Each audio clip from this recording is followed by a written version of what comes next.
A shocking new theory is circulating about Avengers Doomsday, and if it's true, it will change how we view Doctor Strange's role in the MCU forever. The theory states that across the multiverse, Doctor Doom is hunting down anyone who has caused an incursion, the cataclysmic collision of universes, an act that threatens all of existence. Characters like Steve Rogers, Peter Parker, Wanda, Monica, and Doom's not alone. He's forcing Dr. Stephen Strange and Clea to help him with his mission. This isn't a simple case of a hero breaking bad. It's a terrifying secret that redefines the single greatest victory in the history of the MCU. We all thought we understood Doctor Strange's plan on Titan when he looked Tony Stark in the eye and held up one finger. We all thought we knew what the one-way meant. We were wrong. We only saw the first step. Let's rewind the clock, not just to Titan, but to the man Stephen Strange was. An arrogant surgeon who believed in his own two hands. His journey forced him to accept a world beyond his comprehension, and he rose to become its protector. He swore an oath to defend our reality. But in Multiverse of Madness, that oath was tested. He didn't just hear about incursions, he witnessed one. He saw the rot, the decay, the utter oblivion that comes when worlds collide. He saw a universe melt into nothingness, and it fundamentally changed him. It transformed the protector of one reality into a man burdened with the fate of all realities. Now, reconsider the scene on Titan with that context. 14,605 futures viewed. In his mind, Strange didn't just fight Thanos over and over. He lived through millennia of potential timelines. He saw every possible outcome, every variable, every ripple effect. And he didn't just see how to beat Thanos. He would have seen the inevitable consequence of their actions. The breaking of the Time Stone, the blip, the use of the Infinity Stones multiple times on Earth, all of these were cosmic events of unimaginable magnitude, and most critically, he would have seen the consequence of Loki. He would have seen the death of He Who Remained and the subsequent explosion of the sacred timeline into an untamed, chaotic multiverse. What we saw as a victory for free will, Strange would have seen as the beginning of a plague. The multiverse wasn't freed. It was doomed. It became an infinite, cancerous growth of realities, multiplying without control, all destined to crash into one another, causing incursions on a scale that would make the annihilation wave look like a minor tremor. We were led to believe that the one way was Tony Stark's sacrificial snap. But that was a lie of omission, a necessary simplification for a team that needed to focus on the immediate threat. The snap wasn't the final victory. It was merely the first move in a horrifying long-term gambit to save existence from itself. You cannot fight a flood with a bucket. You need to reroute the entire river. Strange needed a figure with the intellect, the ambition, and the absolute, unwavering ruthlessness to do what heroes never could. He needed an instrument, a cosmic surgeon willing to amputate diseased realities to save the whole.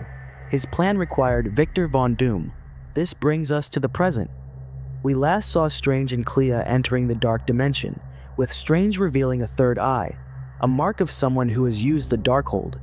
He promised to fix an incursion he caused, and Clea stated they would succeed by any means necessary. That phrase is the key. It is a dark vow, a promise to abandon conventional morality for the sake of a greater goal. And what if their time in the Dark Dimension, where time is non-linear, has felt like centuries to them? Decades at least, spent witnessing the multiverse tear itself apart, solidifying their grim resolve. Their mission is not to stop Doom, it is to enable him. They are not his servants, but his co-conspirators in a pragmatic plot to save what little of the multiverse they can. They are the ones guiding his scalpel. Rumors suggest they are feeding Doom the names on his list, identifying the primary sources of incursions across realities. And who is at the top of that list? The man who represents the heart and soul of the old Avengers, Steve Rogers. Think about it, Steve's decision to go back and live a full life with Peggy Carter was a beautiful, emotional ending for his character. But in the cold, hard logic of the multiverse, it was a cataclysm. He didn't just create a branch, he created a massive, stable, alternate timeline that was never meant to exist. One that is now, according to this theory, rubbing up against our own, threatening to cause the largest incursion yet. For the multiverse to survive, the anomaly must be erased. To save everything, Steve Rogers must die. And who better to hunt a super soldier than a man with an army and the power of a god? This is the kind of impossible, heartbreaking choice that heroes can't make, but that Strange and Doom believe they must. And now, we come to the final, most brilliant, and most twisted masterstroke of Strange's entire desperate plan, the linchpin that holds it all together. Why does this Victor Von Doom, the superior Iron Man from another reality, wear the face of Tony Stark? This is no accident of the multiverse. It is the key. Strange knew that for this plan to succeed, for the architect of this multiversal demolition to get close enough to the heroes of Earth 616, the focal point of all reality, he couldn't be a monster. He had to be a ghost. He needed to wear the face of a savior. It is the ultimate psychological weapon. Imagine the reveal. The world is facing a new, incomprehensible threat, and a figure emerges, clad in armor more advanced than anything seen before. A man who speaks with Tony's voice and wears his face. He won't arrive as a conqueror. He will arrive as a messiah.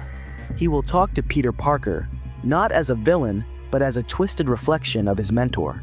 He will address the world, not with threats, but with a promise to finish what Tony Stark started. He will use Tony's own words, his own fears.